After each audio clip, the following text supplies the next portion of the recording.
Well, I think we first realized the potential of China as an investing area about 6-7 years ago through the lens of our U.S.-based portfolio companies who increasingly were doing more business in China.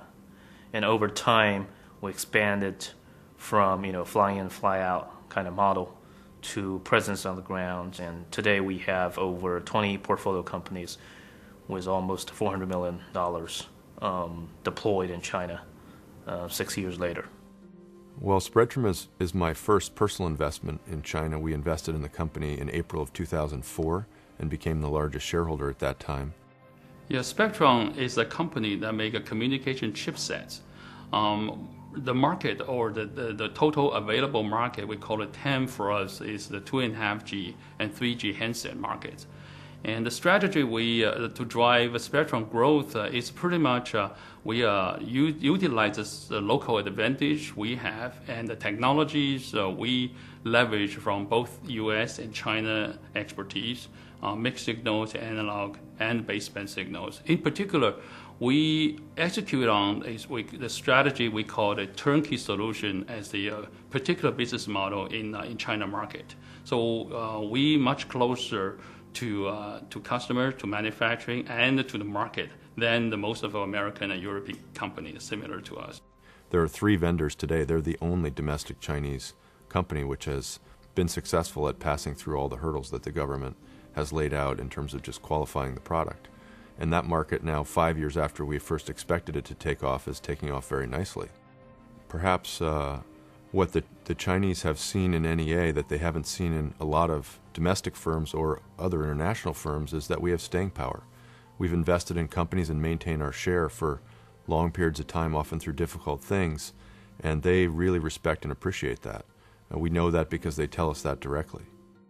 I think it's the concept so-called beyond capital is fairly important, because a company like ours, we're a mid-sized company now. Not just we need the capital, also we need some kind of professional guidance and also encouragement and also the connection from outside China. I think all of us at NEA, we believe that this is a platform opportunity for us in the technology space in China. And this is the core belief that we have stuck with over the last few years, which is really to find platform opportunities in emerging sectors and not only identify the leaders, but to stick with them and to help them grow. And that's, in a way, how we have grown our China investing practice, is by growing with those leaders.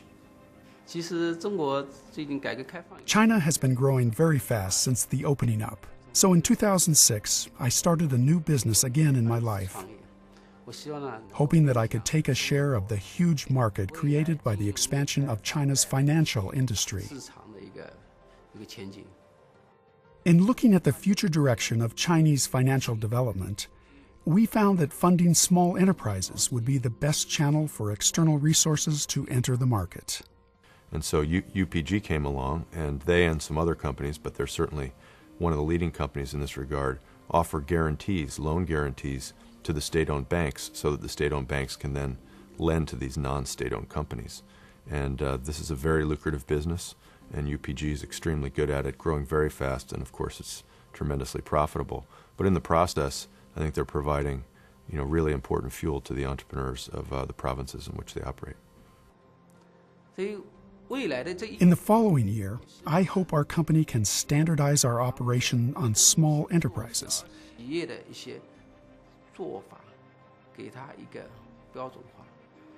Within 5 years, UPG can become the benchmark for this industry and be a publicly traded company.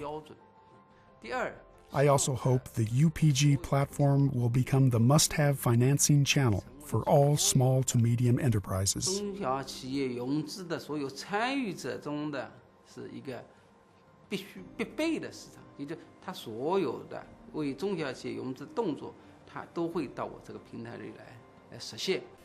Chinese people are the most entrepreneurial people in the world, and all they needed to do was have somebody wave the green flag at them, which Deng Xiaoping did, and they're off to the races.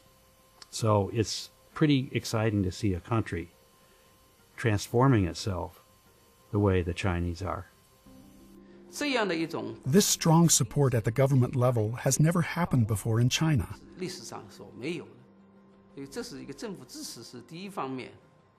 The entrepreneurial spirit from Europe and the States, especially the States, also influences the Chinese.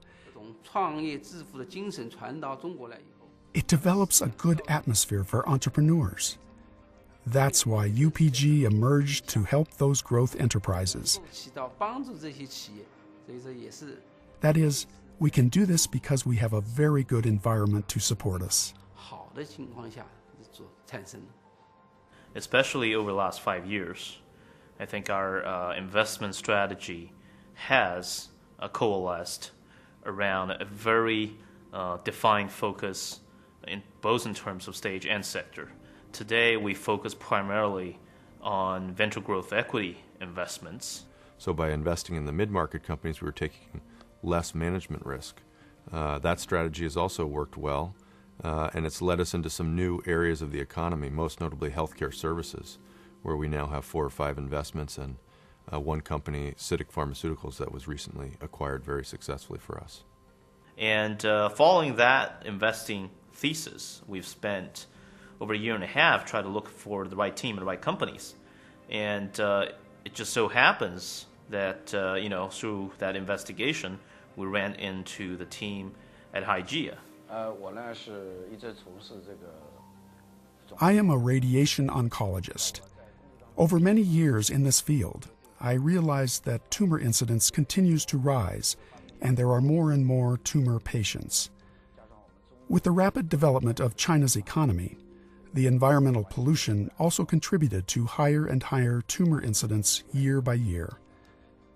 In many regions, the field of tumor treatment, especially radiotherapy, is pretty undeveloped or even non-existent. We seized this opportunity, founding Haijia in March of 2009. We established many centers all over China, specializing in tumor radiation therapy. We're at the beginning. I think even in China, when there are a lot of green field opportunities, you rarely see a sector with this much promise over the next 10, 20 years. And so China will have over 400 million people over age 60 in 20 years. That is a bigger population than continental United States. And the number is staggering.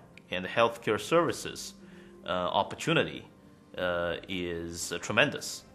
We took notice when the State Council of China issued the number 58 paper in October of 2010 regarding the reform of state-owned public hospitals and the opening of the medical market and medical service market in China. It's a milestone, and Haijia adjusted our strategy accordingly. At present, the public hospitals account for 90% of all medical resources in China. We will seize this opportunity and develop rapidly. We aim to become the leading tumor treatment company in China's medical industry. This is our vision. Knowledge of the local territory is invaluable when you have startup companies in the United States, Silicon Valley or elsewhere, that want to access the Chinese market. And I think that our knowledge of that is increasing by leaps and bounds. So the portfolio is progressing very nicely. And I think over the next 12 to 18 months, we'll see more and more validation of our venture growth investing strategy in China, which will form the kind of foundation for us to be able to go forward with expanding our China activities over the next few funds.